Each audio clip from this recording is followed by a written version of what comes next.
Dominus Vobiscum. Greetings, everybody. I just thought I would take this spiritual, tactical timeout to give you a quick 5-minute meditation, something for you to think about, to ponder about as you go about your day. In my reading of Christian scriptures, I've noticed something in the Gospels. Early on in the Gospels, we see Jesus inviting people to come to him. There's this movement to Jesus. The word in Greek, eleia means to come. And we see that whether it's in the case of, say, Andrew and John, when Jesus says to them, eleia nadais, come and see, come and see. We also see that in the case where the people gathered outside of the home of the mother-in-law of Simon Peter. It says they gathered, they came to Jesus, they gathered there, and they brought their sick. But later on in the Gospels, when you read the Gospels as they progress, you see this inviting of Jesus to come to them. Instead of Jesus saying, come to me, we see people saying to Jesus, come to us. I mean, think of Zacchaeus when he climbed the sycamore tree. He comes down from that sycamore tree and he invites Jesus into his home. We see it with the case of Jairus' daughter, as well as in the case of Lazarus, where Martha and Mary invited Jesus to the tomb. So we're seeing now this invitation of our Lord into our lives, whereas before we saw a coming to Jesus into his world. Now, this movement in the Gospels from coming to this invitation, I also notice it's the same as our spiritual journey. You see, early on, Christ invites us, this eleia, to come. And we do so, but our faith is young and it's weak.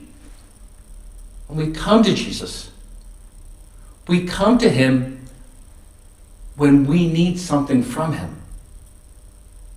We come to him when we feel like it. We come to him on our own terms. So we're calling the shots. Now, we know that behavior is not really tolerated in any relationship when it comes to dating or when it comes to marriage. Can you imagine that? You only go to your spouse or your girlfriend, boyfriend when you need something from them? That wouldn't last too long. And yet, in the beginning of our spiritual journey, we do this to God. We come to him only when we need something. Nonetheless, Jesus is still saying, come on, come to me, come to me.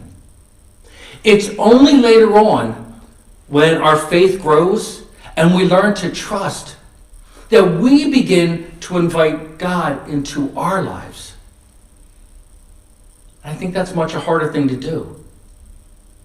This type of surrender requires so much humility.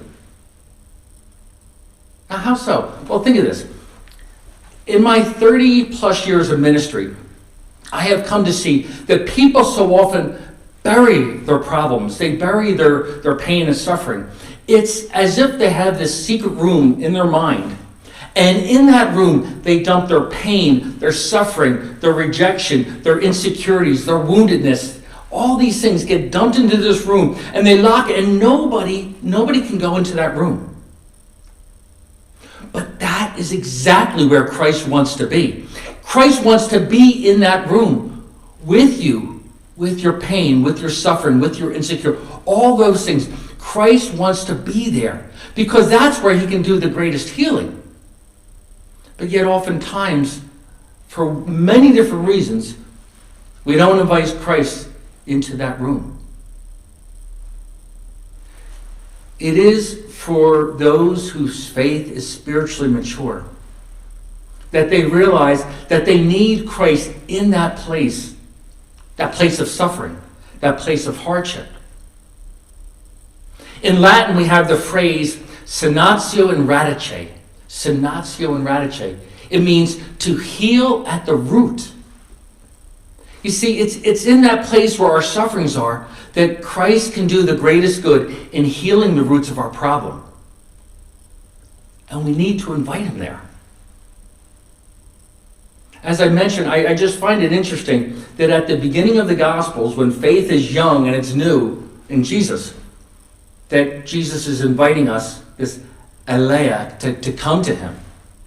But as the Gospels go on, we see people inviting Jesus into their lives, into that hardship, into that pain, and into that suffering.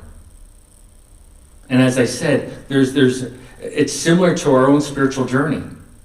As we see the Gospels grow in faith as the Gospels progress, our own lives too, we grow in faith as we progress.